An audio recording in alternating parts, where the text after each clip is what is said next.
So I just recently had a safety recall performed on my silver Mitsubishi Lancer Evolution. Now this particular safety recall is actually for a rusty front cross member.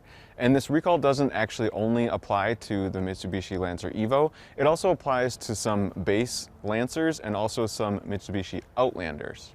So what I'm going to do in this video is walk you through how you can check to see if there's a safety recall on your vehicle. And I'm also going to share details about my story and what I had to go through and kind of how long it took, all those details to get this safety recall done on this particular Lancer.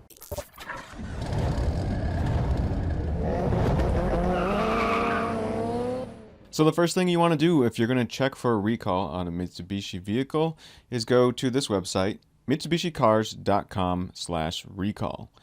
And then most of this is about their airbag recall. That is one of their most popular ones apparently, but you can check to see if there's a recall on any other recalls specifically on your car with a couple different links within this webpage.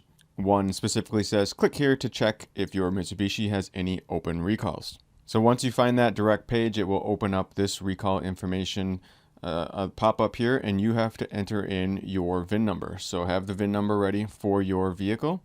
You'll type that VIN number in here, hit submit, and then it should show you any open recalls for your car. And of course, the one we're talking about mainly today is this SR-16-003, and this is that front cross member rusting issue. That's the one we're going to dive into a bit more later. But just for example's sake, here are some other potential recalls you might see, especially if you're an EVO owner. Again, there is the one for the airbags. You might see that. There's also one for a sticker that needs to be changed to update the correct weight of the vehicle. And then there's also one about reprogramming the ECU, and that one can be done as well. That's not a safety one though, that's just a different open campaign, it says. And that's it for step one. It's basically that simple. I mean, if you kind of just Google open recalls for your vehicle, you should get some basic information. And then you're just going to want to try to find, the Mitsubishi or whatever car you have, find their original site, find their recall page, type in your VIN, and that should allow you to try to find any open recall for whatever vehicle you have. Also, this will show up on a Carfax. So if you did run a Carfax and there's an open recall, you may see this recall on your Carfax as well. So if it hasn't been fixed, it probably will still show up on the Carfax. So that's another way to kind of see if this fix should be done on your vehicle. So now let's dive deeper into my specific cross member corrosion safety recall.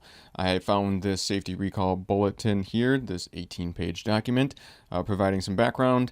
But for what most people watching my video probably want to know is it is for the 2002 to 2007 Lancers. That includes the base Lancer and the EVO.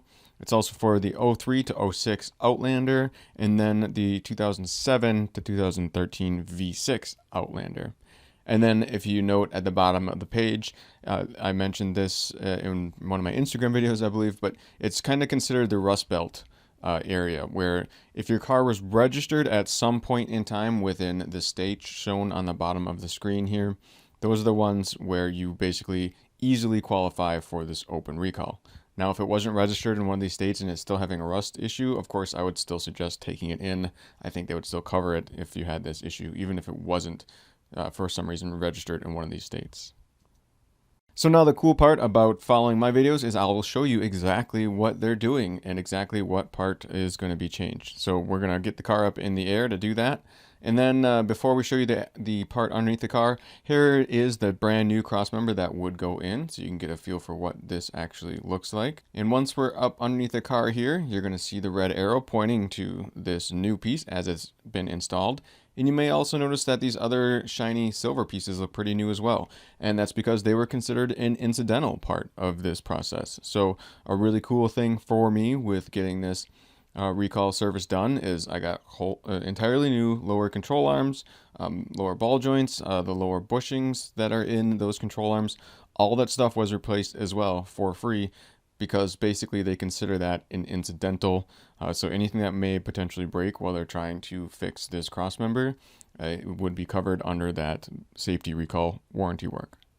Okay, so you may be wondering, how bad could it have been? Did it really look like that control arm was going to just fall out? Yeah, it did. This looked pretty bad. you could see that it just kind of started cracking, and this lower control arm could have basically just ripped out, and then your steering would kind of just shoot you off into wherever.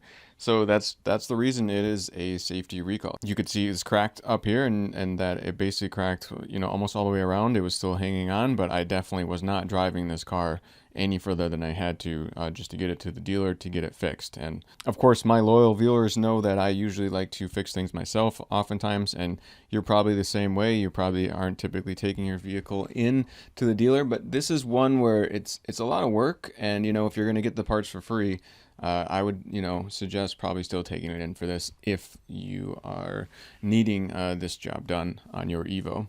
So what happened after I discovered how bad this was? Well, I Googled my local Mitsubishi dealer, tried to find the closest one that had a service shop, you know, that was an authorized Mitsubishi dealer as well. And then I called them to ask about my specific car and this recall. And this is how the phone call went. The front cross member recall that you're talking about? Correct. Yeah, so you'd have to inspect it first and do a punch test on it. Depending if it passes or fails. If it passes, they put a rust-proof coating on it. If it fails, then I got to order a cross member for it. Okay. So, is there any limitation on that, or is there any, like, I never really did a recall before, so I wasn't sure if there was a set time limit on it or anything, or if anything else with the car mattered. Nope, it doesn't expire. There's no expiration date on it or anything like that. Okay.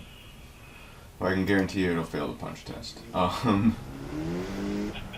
So, I guess if it's something I can get done, I would like to schedule it and get it in motion, I guess. And is that all? I assume it's all free? Correct, yep, Mitsubishi would take care of that for you. Okay. So, of course, I knew it was going to fail, but they had to inspect it to make sure it would fail first. And so I brought it in as soon as I could, which was about a week or so after I made the call. I brought it in, and sure enough, shortly after I brought it to them, they sent me a text message within the hour telling me, yes, it did fail, and they would order the part. Of course, if you've ever ordered OEM Mitsubishi parts before, you know it takes a good week or so. It was about a week and a half for them to get this new part in, and then they had a few issues apparently when they dropped it. I think they just had to end up ordering those lower control arms as well, and that took a little bit longer time frame. So all said and done, this basically took me about a full month. By the time I realized, you know, what had happened, I called them to make sure they could, you know, schedule it to even get it in to look at it. By the time I waited for them to get the parts, and by the time I got it fixed. The good news is you might be able to get a rental. If this is your only car, that might also be covered in this process if you needed.